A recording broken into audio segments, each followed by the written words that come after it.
Shalom, selamat malam, saudara-saudara yang dikasihi Tuhan Yesus Kristus.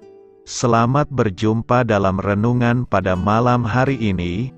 Doa dan harapan saya, saudara semua ada dalam keadaan yang baik, sehat, penuh sukacita, dan berlimpah berkat Tuhan.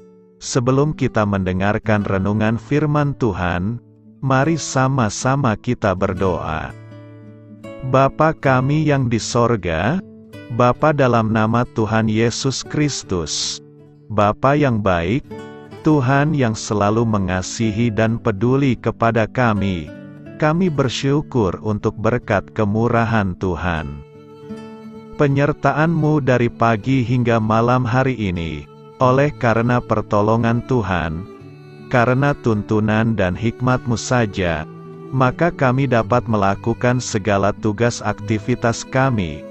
Pada saat ini kami mau mendengarkan sabda firman-Mu, urapi kami Tuhan, agar kami mengerti dan taat melakukan kehendak-Mu.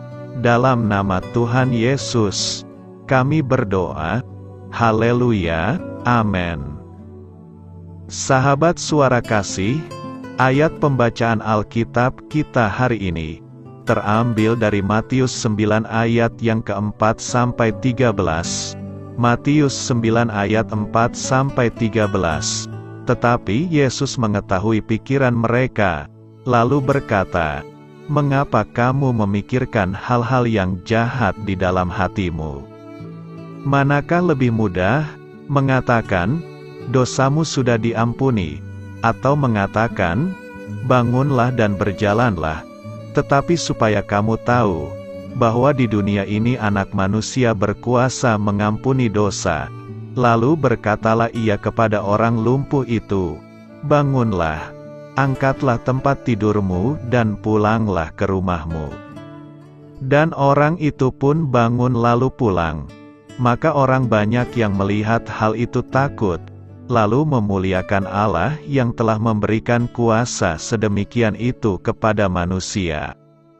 Setelah Yesus pergi dari situ, ia melihat seorang yang bernama Matius duduk di rumah cukai.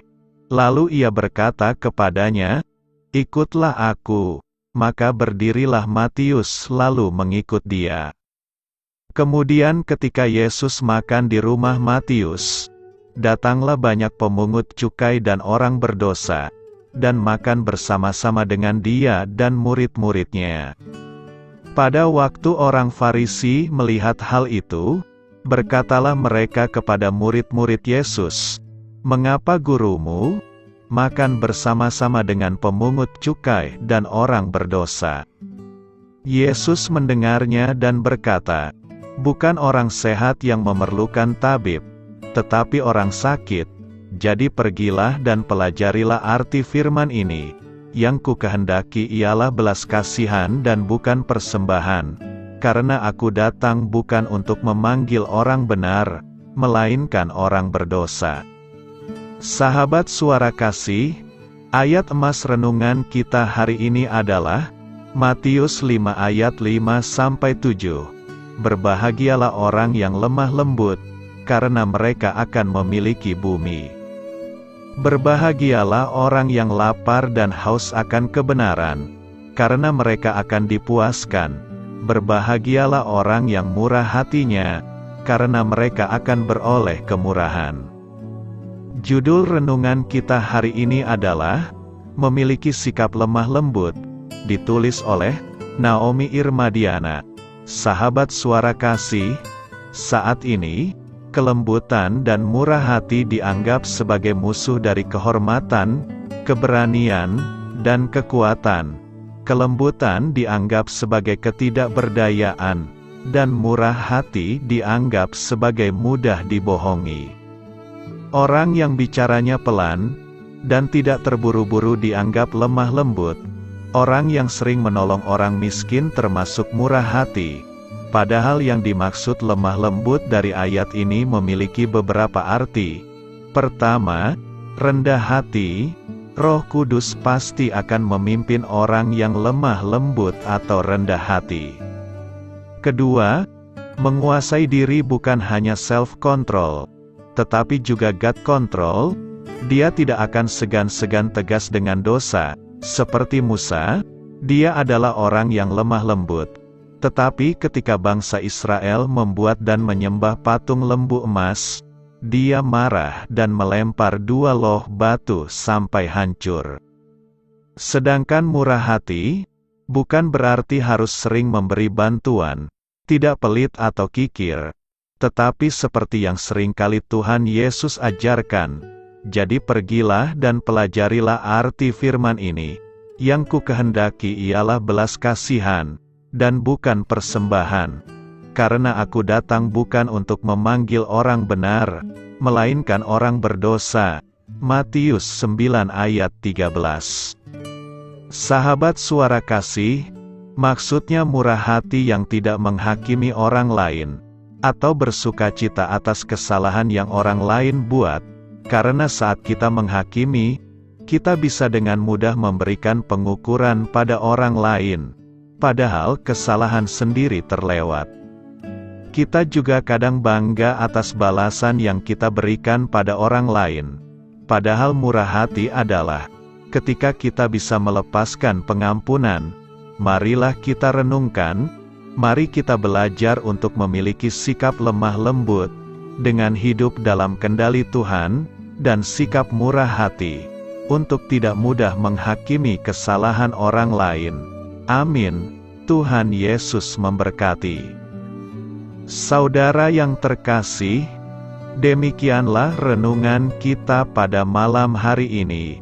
Semoga menjadi berkat dan kebaikan bagi kita semuanya. Dan untuk menutup renungan kita pada malam hari ini, marilah kita berdoa. Bapa kami yang di sorga, Bapa di dalam nama Tuhan Yesus Kristus, kami bersyukur Bapa, karena Engkau memberikan begitu banyak berkat di dalam hidup kami. Ajarlah kami Bapa, untuk selalu mengucap syukur kepadamu setiap hari. Terima kasih juga Bapa, untuk pertolongan, penyertaan, dan juga atas berkat-Mu. Kami berbahagia dan bersyukur Bapa, atas kebaikan Tuhan di dalam hidup kami. Terima kasih untuk penyertaan-Mu Bapa, di sepanjang hari yang telah kami lewati. Hingga pada malam hari ini, kami boleh bersyukur lagi di hadapan-Mu Bapa, melalui doa dan renungan malam hari ini. Terima kasih untuk firman-Mu pada hari ini Tuhan. Kami mau belajar dan terus belajar tentang firman-Mu. Firman-Mu yang menguatkan dan meneguhkan iman percaya kami. Firman-Mu yang mengubahkan kehidupan kami. Kami mau melakukan firman-Mu Bapa, di sepanjang kehidupan kami, agar kami menjadi kuat, berjalan bersama dengan Engkau. Terima kasih Bapa, untuk nafas kehidupan yang masih Engkau berikan. Kami mau pakai kehidupan kami, untuk hormat dan kemuliaan nama-Mu. Kiranya Engkau selalu memberkati hidup kami, keluarga kami, sanak saudara kami, daerah tempat tinggal kami, bangsa dan negara kami, pemerintah-pemerintah kami. Biarlah semuanya dalam perlindungan-Mu Bapa, dan jadilah sesuai kehendak-Mu yang terbaik, di dalam hidup kami. Bapa, hamba berdoa untuk saudara-saudara kami, yang sudah mendengarkan renungan pada malam hari ini. Biarlah yang saat ini sedang mengalami sakit penyakit, pergumulan masalah, kebutuhan ekonomi, kiranya Engkau jamah, sembuhkan dan pulihkan kehidupan mereka. Berkati perekonomian mereka, serta berikan jalan keluar, di setiap masalah kehidupan yang sedang mereka hadapi. Ajarlah kami juga Bapa, untuk selalu berharap dan percaya kepada Tuhan Yesus. Pada malam hari ini Bapa, kami akan beristirahat dalam tidur kami. Kiranya Engkau sertai dan lindungi kami di sepanjang malam ini, sehingga kami boleh bangun besok pagi dengan tubuh yang sehat, kuat, serta diberkati Tuhan. Terima kasih Bapa. Inilah yang menjadi doa dan permohonan kami. Dalam nama Tuhan Yesus, kami berdoa. Amin.